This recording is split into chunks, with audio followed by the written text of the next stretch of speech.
Hello everyone, welcome to our YouTube channel. And आज की video में क्वेश्चन नंबर 41 से हम कंटिन्यू कर रहे हैं। जैसा कि आपको पता है, हम सॉल्व कर रहे हैं previous year question paper chemistry and toxicology Jammu and Kashmir scientific officer examination. अगर आप Jammu and Kashmir scientific examination की प्रिपरेशन कर रहे हैं तो आप हमारा कोर्स ज्वाइन कर सकते हैं। बहुत ही कम टाइम बचा है, बट आप बहुत ही क्विकली रिविजन कर सकते हैं। रिविजन करने के साथ ही साथ आप एमसीक्यूज भी सॉल्व कर सकते हो। जब आप एमसीक्यू सॉल्व करोगे तो आपकी जो प्रिपरेशन है वो कंप्लीट हो जाएगी और आपका एग्जाम बहुत ही अच्छे से जाएगा। So let's start with question number 41। अच्छा, केमिस्ट्री एंड टॉक्सिकोलॉजी के बाद हम बायोलॉजी, सीरोलॉजी एंड डीएनए के क्वेश्चन पेपर बहुत ही क्विकली जल्दी जल्दी डिस्कस कर लेंगे। ओके, क्वेश्चन नंबर 41 से हम शुरू करते हैं। क्वेश्चन नंबर 41 क्या पूछ रहा है? Screening objects for the presence of explosive residues in the field or the laboratory is in the ion mobility spectrophotometer। So IMS में जो एक्सप्लोसिव रेसिड्यू है उसकी स्क्रीनिंग के टेस्ट में क्या प्रेजेंस आता है?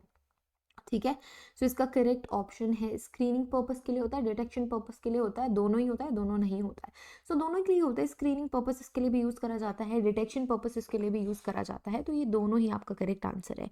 Next question, question number 42। Question number 42 आपसे क्या कह रहा है? For microscopic examination of high explosive the recovered debris in thoroughly rinsed with in. So किससे हम क्लीन करते हैं? सो जो भी एक्सेसिव डेब्रीज है उसे हम क्लीन करते हैं एसीटोन से। Option A is the correct option. जब हम माइक्रोस्कोपिक एग्जामिनेशन करते हैं हाई एक्सप्लोजिव का, जो कि कहाँ से रिकवर्ड है, जो कि आपके फायर्ड, जब एक्सप्लोजन हो चुका है उसके बाद जो डेब्रीज बचती हैं उससे अगर आपको डिटेक्ट करते हो आप, तो आप एसीटोन से उसे क्लीन करते हो। Next question, to demonstrate the presence of trichloro compounds such as chloral hydrate with the test which is performed. कौन सा टेस्ट परफॉर्म करा जाता है? सो जो फूजीवारा टेस्ट है, option C, Fujiwara test is for the detection of chloral hydrate. So chloral hydrate के लिए जो टेस्ट है वो फूजीवारा टेस्ट है, ये आपको याद रखना है। Next question, question number 44. In Marquis test, add a mixture of 3 ml concentrated sulfuric acid and 3 drops of formalin to the gastric fluid. A purple color which generally turns blue indicate the presence of। ये आपके toxicology से, toxicology में होता है आपका एक मार्क्वीज test, जो कि आपके विसरा का एग्जामिनेशन है। जब विसरा टेस्ट करते हैं तो अगर जब लास्ट में ब्लू पर्पल कलर आता है तो वो क्या इंडिकेट करता है, ये आपको बताना है। सो इथेनॉल, ग्लूकोज, मेथनॉल, ओपियम। तो इसका करेक्ट आंसर है ओपियम। ओपियम या ओपियम से बने हुए जितने भी ओपियोइड्स होते हैं उन सभी के लिए ये पर्पल ब्लू कलर आपको देखने को मिलता है। Next question, question number 45। All the following are the natural opium derivative accept.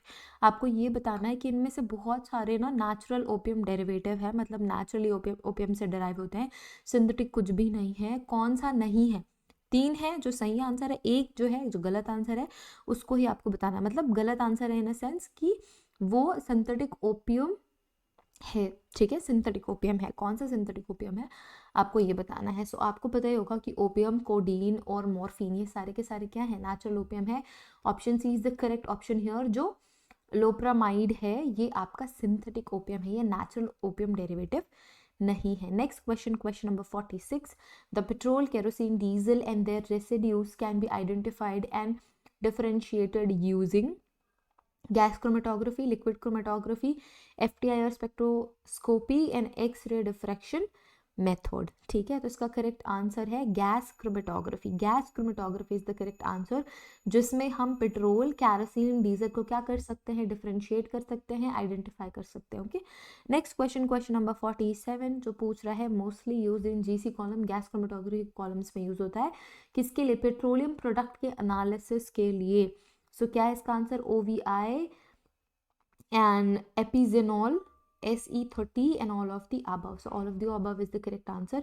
ये सारे के सारे ही पेट्रोलियम प्रोडक्ट एनालिसिस के लिए गैस क्रोमेटोग्राफी कॉलम में यूज किए जाते हैं।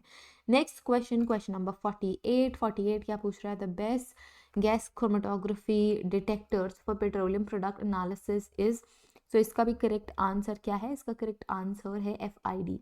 ठीक है, FID detector is for petroleum या जो भी जिस तरीके के वोलाटाइल सब्सटेंसेस होते हैं उनको डिटेक्ट करने के लिए FID ही यूज किया जाता है। तो ये सारे के सारे डिटेक्टर्स हैं जिसमें से flame ionizing detector is the correct answer. FID का फुल फॉर्म होता है flame ionisation.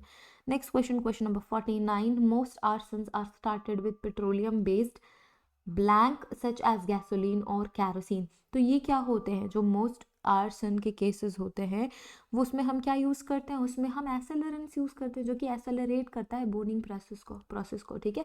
एसेलरेंस are the correct option ठीक है। Most arson which starts with petroleum and based with gasoline and kerosene, तो ये सारे क्या होते हैं, एसेलरेंट होते हैं। Next question, question number 50, the first priority in search for the fire scene must be detect.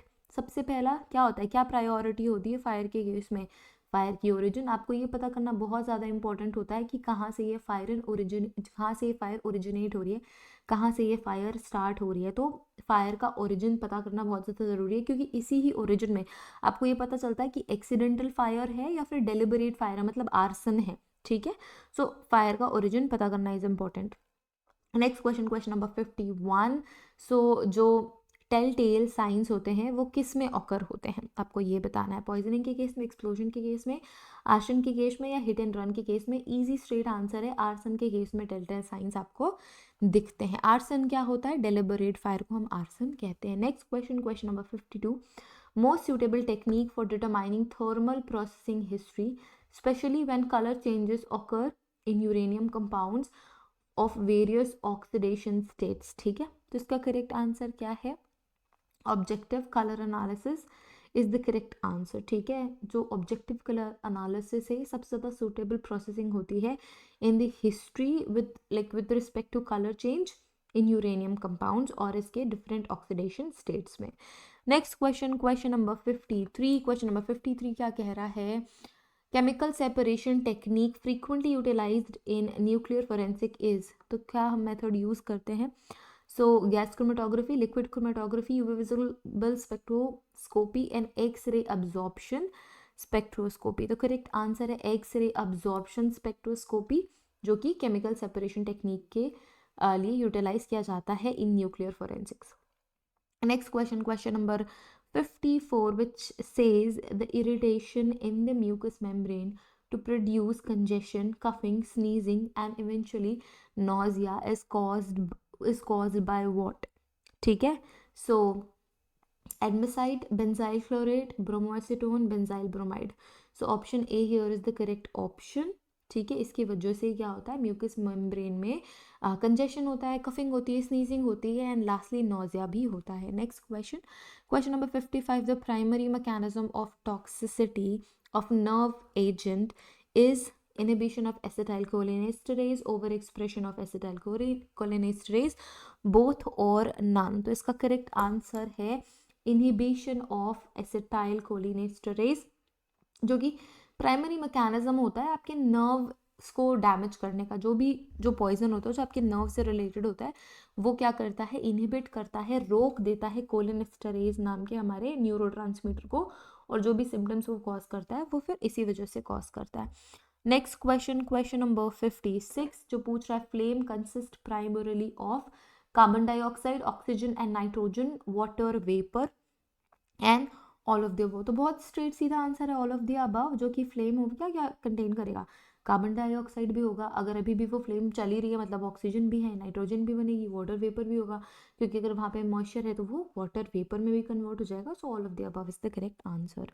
Next question, question number 57, the main technique used to analyze samples suspected of containing liquid fire accelerants are gas chromatography, liquid UV visible, X ray diffraction. तो इसके लिए आपको GC use करना होता है ठीक है, gas chromatography is the correct answer here.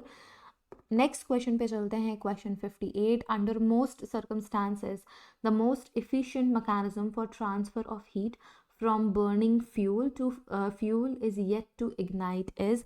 तो इसको क्या कहेंगे, नॉर्मली भी आप बता सकते हो कि इसको हम कहते हैं कन्वेक्शन ठीक है, कन्वेक्शन, जो कि एक जगह एक प्लेस से दूसरे प्लेस जब हीट या फ्लेम ट्रांसफर हो रही है।